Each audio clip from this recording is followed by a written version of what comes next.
మీ జీవితంలో ఉన్న కష్టాలన్నీ తొలగిపోయి ఈ 2026 సంవత్సరంలో మీ ఇంటికి మంచి రోజులు రావాలంటే దేవతలు తిరిగే పూజ గదిలో కొన్ని వస్తువులను పెట్టుకోండి. తద్వారా మీ ఇంటికి ఉన్న దరిద్రం బాధలన్నీ తొలగిపోయి ఇక మీ ఇల్లంతా సిరి సంపదలతో నిండిపోతుంది.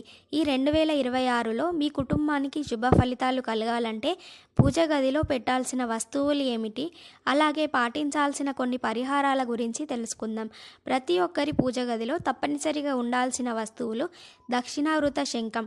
ఏ ఇంట్లో అయితే దక్షిణావృత శంఖం ఉంటుందో అలాంటి ఇళ్లలో లక్ష్మీదేవి స్థిర నివాసం ఉంటుంది. కాబట్టి మీ పూజ గదిలో శంఖం లేకపోతే ఈ 2026 సంవత్సరంలో ఒక చిన్న శంఖాన్ని తెచ్చుకొని మీ పూజ గదిలో పెట్టుకోండి. ఇంటికున్న వాస్తు దోషాలు, నరదిష్టి దోషాలు కూడా తొలగిపోయి ఇక మీ ఇంటికి మంచి రోజులు ప్రారంభమవుతాయి.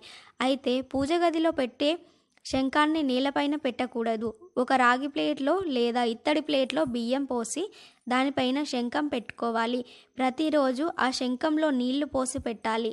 మరుసటి రోజు ఉదయం ఆ నీటిని మీ ఇల్లంతా చల్లుకోండి. ఇలా చేయడం ద్వారా మీ ఇంట్లో దరిద్ర దేవత వెంటనే బయటికి వెళ్ళిపోయి మీ ఇంట్లోకి లక్ష్మీదేవి అడుగు పెడుతుంది. అలాగే ప్రతి శుక్రవారం నాడు శంఖంలో పాలు పోసి లక్ష్మీదేవికి అభిషేకం చేస్తే ఇక మీ ఇంటిపై కనక వర్షం కురుస్తుంది. ఇక మీ పూజ గదిలో పొరపాటున కూడా 2 దక్షిణావృత శంఖాలు ఉంచకూడదు. అలాగే ప్రతి ఒక్కరి పూజ గదిలో ఖచ్చితంగా పసుపు కొమ్ములు ఉండాలి. పసుపు గౌరీదేవి స్వరూపం. పూజ గదిలో పసుపు కొమ్ములు ఉంటే మీ జాతకంలో గురు దోషాలు తొలగిపోయి అదృష్టం కలిసి వస్తుంది.